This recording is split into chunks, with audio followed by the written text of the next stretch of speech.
नमस्कार, आप देख रहे हैं एमबी न्यूज भारत और मैं हूं आपके साथ सफी खान। चलिए रुक करते हैं बड़ी खबरों की ओर। मध्य प्रदेश के मंडला से इस वक्त की बड़ी खबर। भविष्य गढ़ने वाले गुरुजन खुद अपने भविष्य को लेकर असुरक्षा में हैं। जी हां, व्यावसायिक शिक्षा योजना के तहत काम करने वाले प्रशिक्षक जिन्होंने हजारों बच्चों को हुनरमंद बनाकर रोजगार की राह दिखाई, वो खुद महज 20,000 की फिक्स सैलरी पर जिंदगी गुजार रहे हैं। न छुट्टियां, न भत्ते और न ही सम्मानजनक सुविधाएं। अब इन शिक्षकों ने जिला शिक्षा अधिकारी और जिला पंचायत अध्यक्ष को ज्ञापन सौंपकर सरकार से इंसाफ की गुहार लगाई है।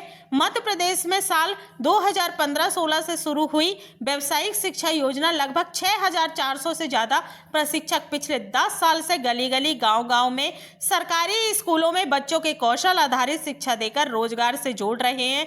लेकिन हालत यह है कि भविष्य बनाने वाले ये गुरुजन खुद असुरक्षित भविष्य की चिंता में हैं। 20,000 की फिक्स सैलरी, न महंगाई भत्ता, न न्यूनतम अवकाश, चिकित्सीय और मातृत्व अवकाश तक का प्रावधान नहीं।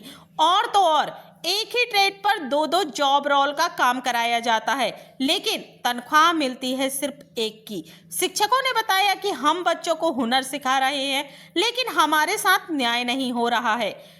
केंद्र सरकार ने 25,000 रुपये वेतन स्वीकृत किया, लेकिन विभागीय लापरवाही की वजह से हमें आज भी सिर्फ 20,000 पर काम करना पड़ रहा है। सरकार अगर हमें सम्मानजनक वेतन और अवकाश सुविधाएं दे तो हम और बेहतर तरीके से काम कर पाएंगे। उधर उपस्थिति दर्ज करने के लिए भी निजी वीटी मैन पावर ऐप का इस्तेमाल, जबकि शासकीय और अतिथि शिक्षकों के लिए सुरक्षित प्लेटफॉर्म उपलब्ध है। यानी यहाँ भी शिक्षकों के साथ भेदभाव। देश का भविष्य गढ़ने वाले इन गुरुओं की आवाज क्या सरकार तक पहुंचेगी? क्या व्यावसायिक प्रशिक्षकों को मिलेगा उनका हक और सम्मान? एमबी न्यूज भारत मंडला मध्य प्रदेश से प्रशांत पटेल, जिला ब्यूरो चीफ की खास रिपोर्ट। हम यहाँ जिला कार्यालय अपनी समस्याओं को लेके आए हैं, जो कि ई अटेंडेंस को लेके। हमारी समस्या ये है कि जिस स्कूल में हम हैं वहाँ पर नेटवर्क प्रॉब्लम बहुत ज़्यादा रहता है और सीएम राइज स्कूल होने के कारण हमारी 2 पाली में अभी स्कूल लग रहे हैं, तो जिसके कारण हमें समय कुछ मैनेज नहीं हो पा रहा और इंटरनेट भी रहता नहीं है, जिससे बहुत हमको असुविधा हो रही है। उन्होंने कहा है कि हमारी समस्याओं को वो आगे तक पहुंचाएंगे और हम ही सब, हमारे सब शिक्षक साथी जो हैं सभी समस्या को लेकर जूझ रहे हैं। शिक्षक लोग ज्ञापन देके गए, क्या मामला? उनकी शिकायत है कि जो ऑनलाइन अटेंडेंस है वो ऑनलाइन अटेंडेंस नहीं होनी चाहिए, और दूसरी इनकी ये मांग है कि जो वेतन बढ़ाया गया था वो है ना कम कर दिया गया है। ये अब शासन स्तर से आदेश जो जारी होते हैं, शासन स्तर जो भी इनकी अभ्यावेदन है वो पहुंचा दिया जाएगा वरिष्ठ कार्यालय को।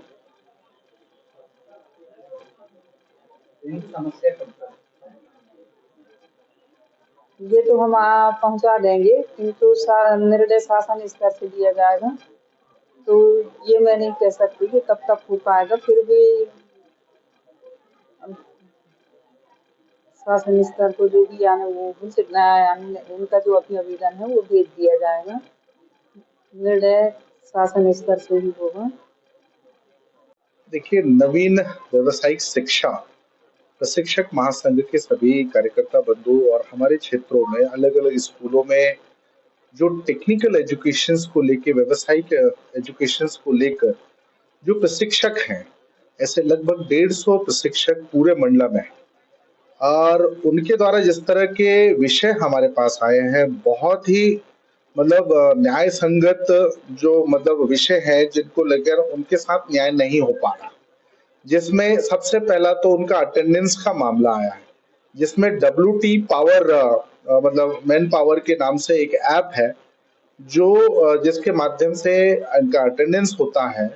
इसमें प्रॉब्लम ये है कि अगर नेटवर्क विहीन क्षेत्रों में अगर ये हैं और उसमें इनका अगर अटेंडेंस नहीं हो पा रहा है तो इनका पूरे दिन का एब्सेंट लगता है, और जितने दिन एब्सेंट होते हैं उतने दिन इनकी सैलरी कटती है, पहली चीज। दूसरा 15-16 के दौरान इनकी सैलरी लगभग 20,000 रुपए तय हुई थी और महंगाई सूचकांक के अनुसार लगातार बीच बीच में समय अंतराल में इनकी राशियां बढ़ाई जाएंगी ऐसा तय हुआ था, जिसमें लगभग 23-24 के आसपास इनकी राशि बढ़ाकर 2000 की, यानी उस 2000 करने के बाद 22,000 की इनकी राशि तय हुई। लेकिन अभी वर्तमान में पता चला है कि 2000 फिर से रिड्यूस हुआ, जबकि मैं इस बात को इसलिए कह रहा हूं जबकि ये केंद्र की योजना है। अन्य जो राज्यों में जो है इनके ऐसे प्रशिक्षक जो है उनके जो पेमेंट्स हैं वो अधिक हैं और हमारे यहाँ उचित समय पे, एक तो समय पे नहीं मिलना और मतलब जो इंडिफरेंसेस आ रहे हैं पेमेंट में, एक विषय ये अटेंडेंस की वजह से जो मैंने कहा टेक्निकल जो प्रॉब्लम है जो ऐप में, उसके चलते उनके अटेंडेंस सही समय में नहीं लगना, उसमें इनका पेमेंट का कटना, ये बड़ा विषय। साथ में ये एक और बड़ा गंभीर विषय मेरे सामने आया जो हमारी बहनों ने हमें बताया है कि भैया हमें मातृत्व जो अवकाश होता है, अगर हम गर्भावती पीरियड में रहते हैं उस दौरान जो अवकाश का विषय वो उन्हें एक दिन से ज्यादा का अवकाश नहीं मिलना, ये एक बड़ा गंभीर विषय है। जबकि सरकारें ऐसे समय में प्राइवेट संस्थानों में भी काम करने वाली महिलाएं हैं या बहनें हैं उनको अवकाश देती है, पर ये विषय यहाँ सामने आया जो मुझे लगता है बड़ा गंभीर है।